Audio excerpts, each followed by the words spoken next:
아리아리 이스리스리 라라리요 아리아리 고개로 넘어간다. 자, 아파트 경매 미납 물건에 대해서 알아보도록 하겠습니다. 대전 서구 관저동에 있는 물건입니다. 원앙마을 2단지 물건인데요. 5구 타입이었어요. 이 물건을 제가 저번에 한번 대략적으로 이야기 드린 것 같은데 뭐 투자 물건으로서는 나쁘지 않습니다. 그래서 왜 미납했는지 한번 분석해 볼 거고요. 제가 볼 때는 물건 분석이 잘못돼 가지고 가격이죠. 가격이 잘못돼서 미납할 수도 있고 또 대출이 안 돼 가지고 또 미납할 수도 있는 거잖아요. 어떤 것 때문에 미납했는지를 판단해 보도록 하겠습니다. 사건 번호는 2024타경 3206호 사건이에요. 대전 서구 관저동의 원앙마을 2단지 아파트 물건입니다. 층수는 3층이에요. 이것도 일단은 포인트를 한번 봐야 될 것 같고요. 면적은 59.47제곱미터입니다. 감정가격은 2억 2,700만 원이었어요. 한번 유찰돼가지고 최저가격 1억 5,890만 원에 시작을 했는데 2024년 10월 22일 날 했었거든요. 이때 당시에 두 분이 입찰을 했어요. 1등은 최고가 매수인이죠. 최고가 매수인이 1억 7,479만 원이었고요. 차순이자가 1억 7,059만 9천 원이었어요. 보면 가격은 거의 비슷비슷합니다. 그런데 최저가하고는 조금 가격이 차이가 있죠. 근데 두 분이 들어왔다는 게 조금 의아하긴 합니다. 이분 두 분 중에 요 최고가 매수인 미납을 하셨습니다. 재매각이 진행이 되는데요. 2024년 12월 24일 날 진행을 합니다. 최저가격은 1억 5,890만 원이에요. 이때 이제 들어가실 때는 보증금은요 20%를 준비하셔야 됩니다. 3,178만 원을 준비를 하셔야 합니다. 요게 지금 제가 보고 있는 사이트는요 보이는 부동산 경매에서 보고 있습니다. 무료 경매 정보 제공 사이트 네이버에서 보이는 부동산 경매 치고 들어가시면 바로 이렇게 무료로 보실 수 있습니다. 매각 물건 현황을 보니까 20층 중 3층이네요. 그리고 59.47제곱미터. 이 아파트 사용 승인이 97년도라고 되어 있어요. 그럼 거의 지금 30년 가까이 돼가는 아파트예요. 주변에 보면 좀 원앙초등학교, 남동측 인근에 돼 있다라고 하고, 그 다음에 이 주변에 보면 건양대학교 병원이 있습니다. 근생 상가주택들이 널리 있는 그런 쪽에 위치한 아파트 단지다. 그리고 또 하나 중요한 거, 도안 터널이 뚫렸거든요. 바로 거기에 지나가는 위치에 있습니다. 대전에 제2의 광역철도 있죠? 트램이 지나가는 쪽에 있어요. 그러니까 위치적으로는 나쁘지 않습니다. 난방은요 아직 도시가스가 아닌가 봐요. 중앙난방으로 되어 있다라고 되어 있습니다. 관리비 미납 여부라든지 이런 거 살펴보실 때 이리 전화하시면 될 것 같고요. 이렇게 지금 요게 다 지금 보이는 부동산 경매에서 이렇게 제공을 하더라고요. 가격을 보니까 최근에 24년 10월과 11월에 거래된 사례를 봤더니 1억 7천대, 1억 8천대, 그리고 1억 7천, 2억 2천 이렇게 거래된 게 있거든요. 제가 볼 때는 2억 2천 이렇게 거래된 거는 이제 리모델링이 된 거, 완전 샤시가 완전 리모델링 된 것, 요런 것들은 아마 이 정도 가격. 그리고 리모델링이 안 된 것들 있죠. 그런 것들은 1억 7천대 이렇게 거래된다라고 생각하시면 됩니다. 실거래 신고된 가격을 그래프로 보면 이렇게 한번 올라간 적이 있어요. 요때가 22년 정도 요때였고 평균적인 가격은 요때가 맞아요. 그럴 때가 보면 보통 23년 요때쯤 아니면 20년도 요때쯤 가격으로 현재 시세를 비교해 보시면 될 것 같다라고 생각이 됩니다. 임차인 현황을 보면 말소기준 권리가 22년 10월 14일이에요. 전입은 23년 7월 26일이었고요. 자, 22년 10월 14일과 23년 7월 26일을 비교해보면 대항력이 없죠. 이게 더 빠르니까. 말소기준 권리보다 늦기 때문에 이분은 대항력이 없고요. 보증금은 1,000만 원이라고 되어 있고 월세는 60만 원이라고 되어 있습니다. 자, 이분이 이제 배당 요구를 하면 최우선 면제를 받을 수 있는데요. 배당 요구 종기일 이전에 해야 되겠죠? 24년 6월 19일이 배당 요구 종기일이었습니다. 근데 배당은 24년 3월 29일 날 배당 요구를 했어요. 그래서 이분은 배당에 참여를 할 수가 있고요. 현황조사 나갔을 때는 이분이 이제 폐문부재였던 것 같아요. 권리신고로 이렇게 하신 겁니다.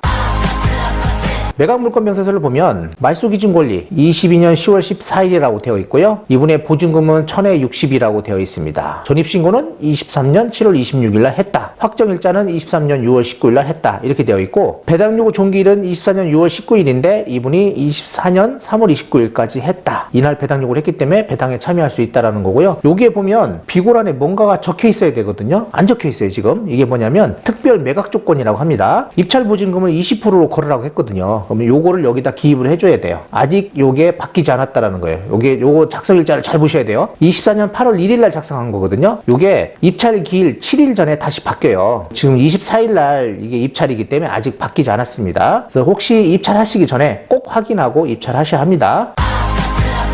등기부 현황을 보면 22년 10월 14일 요거부터 볼게요. 소유권부터 보면 22년 9월 달에 이분이 소유권을 갖고 왔는데 증여예요. 그러니까 전 소유자가 한테 증여를 받았다라는 거고 22년 10월 14일 날 근저당 설정을 한 거예요. 1억 8,480만 원의 채권 최고액인데 뭐 한 1억 7천 정도 되는가 봐요. 임의 경매 신청을 했습니다. 그리고 친절하게도 이렇게 지금 여기다 기입을 해놨는데요. 요 담보물건 설정일 요날 기준으로 최우선 변제 금액이 결정이 됩니다. 최우선 변제금 이때 당시에 기준 금액이 7천만 원일 때, 보증금이 7천만 원일 때 2,300만 원까지 최우선적으로 변제를 받을 수 있거든요. 광역시 기준입니다, 이게. 요분은 이제 보증금이 1,000만 원이잖아요. 그래서 1,000만 원을 전액 다 변제받을 수 있겠다라고 생각하면 되겠습니다. 자, 위치를 보면 여기 건양대 병원이 있거든요. 그리고 여기가 도안 우미린 아파트, 관저고등학교, 뭐 관저중학교 이렇게 쭉 있어요. 여기가 이게 도안 터널이에요. 이렇게 도안 터널 쭉 일직선상으로 트램이 이렇게 지나오죠. 이렇게 와서 이렇게 지나갑니다. 그래서 트램하고 가까운 위치에 있다. 트램이 지나가는 지역에서 굉장히 멀지 않다라는 거고, 건양대 병원이 가까이 있고 주변이 다 상권이에요. 근생주택이라든지 뭐 이런 것들이 요 주변에 있고, 여기 또 상권들이 굉장히 발달되어 있거든요. 마치상가라고 하나요? 거기랑 그렇게 멀지 않다라는 걸 알 수 있습니다. 자, 매각 현황을 보면 최근에 낙찰된 사례를 보니까 1억 8,599만 9천 뭐 이렇게 낙찰된 사례가 있네요. 요거는 제가 볼 때 이게 리모델링이 된 집이든지 아니면 굉장히 좋은 동호수라든지 이럴 것이다 라고 생각이 됩니다. 만약에 그것이 아니라면 이분도 높게 받은 꼴이 된 거고요. 또 낮은 금액을 보면 1억 5천대 받은 것도 있어요. 이런 거는 대항력 있는 임차인이 있기 때문에 이렇게 낙찰이 됐다라고 생각이 되고요. 원앙마을 2단지 1억 7천대, 1억 7천대, 1억 6천대 요 정도 선에서 생각을 하고 입찰을 들어오신 것 같아요, 지금 볼 때는. 그런데 이제 중요한 건 뭐냐면 제가 네이버 매물을 이렇게 다 살펴봤더니 이게 동호수 따라서 가격이 좀 달라요. 노얄동들이 있죠. 노얄동들이 한 1억 8천, 1억 9천대 거래되는 것 같고, 그냥 일반적인 데는 한 1억 7천, 6천 뭐 이렇게 거래되는 것 같거든요. 밖에서 보시면 아시겠지만은 이렇게 오래된 아파트들은요, 샤시를 보시면 알 수 있어요. 샤시가 하얀 색깔이다. 그럼 리모델링이 된 거예요. 그런 아파트들은 그래도 안에 화장실이나 이런 것들이 어느 정도 그래도 리모델링이 됐겠구나 라고 생각할 수 있는데, 샤시가 옛날 샤시로 된 집들이 많거든요. 그런 데는 리모델링 자체가 되지 않았습니다. 만약에 낙찰을 받는다면 그런 물건들은 리모델링을 해야 돼요. 보통 2천에서 한 3천만 원 정도 소요된다고 판단합니다. 그럴 것 같으면 오히려 리모델링 된 집을 조금 저렴하게 사는 게 오히려 나을 수 있겠다라고 생각이 됩니다. 이게 평면도거든요. 방은 3개예요. 이렇게 방은 3개고 화장실이 하나입니다. 그리고 발코니가 이렇게 양쪽으로 다 있네요. 거래된 걸 보면 전세가 1억 6천이에요. 1억 6천, 1억 5천, 1억 6천이에요. 그러면 만약에 저렴하게 받는다면 내가 투자되는 자기 자본은 별로 들어갈 게 없다라고 생각하면 됩니다. 전세를 놓으면 뭐 내 자본 한 1,000만 원, 2천만 원 가지고 투자할 수 있는 그런 물건이 될 수 있겠죠. 월세는 1,000에 60만 원 정도, 2,000에 60, 뭐 1,000에 60 이 정도 되는 것 같아요. 자, 월세 놓는 것도 뭐 수익률 상으로는 나쁘지 않을 것 같다라고 생각이 되고요.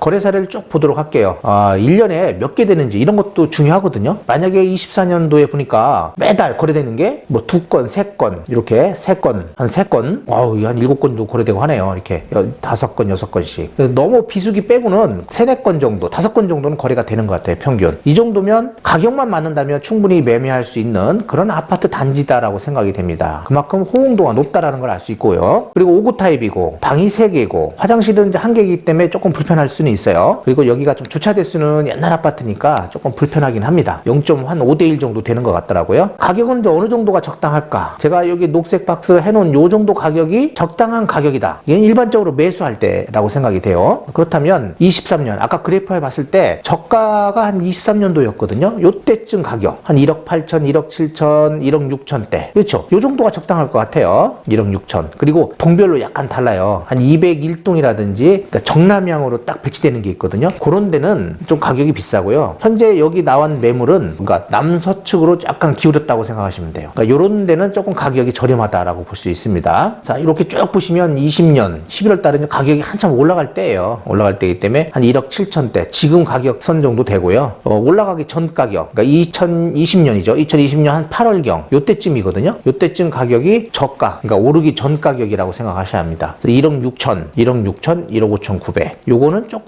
조금 그러네요. 1억 4,500. 이렇게 받으면 좋겠지만 현재 최저 가격이 이 가구보다 높죠. 그럼 요거는 조금 현실성이 없고 요 정도 가격이면 어떨까 싶어요. 만약에 낙찰을 들어갈 뿐이라고 하면 요 정도 선이 좋아 보인다라고 생각합니다. 제가 볼 때는 어쩌면 유찰될 수도 있겠지만 그래도 이 정도 가격이면 뭐 그리 나쁘지는 않은 것 같다라고 생각이 됩니다. 그에 보면 1억 6천대, 뭐 1억 7천대, 이제 1억 4천 이렇게 갈 때는 정말 저가했을 때예요. 이렇게 받으면 좋기는 하겠죠. 이 정도 가격 받으면 나쁘진 않다. 이렇게 받으려면 한번 유찰이 돼야 된다는 거예요.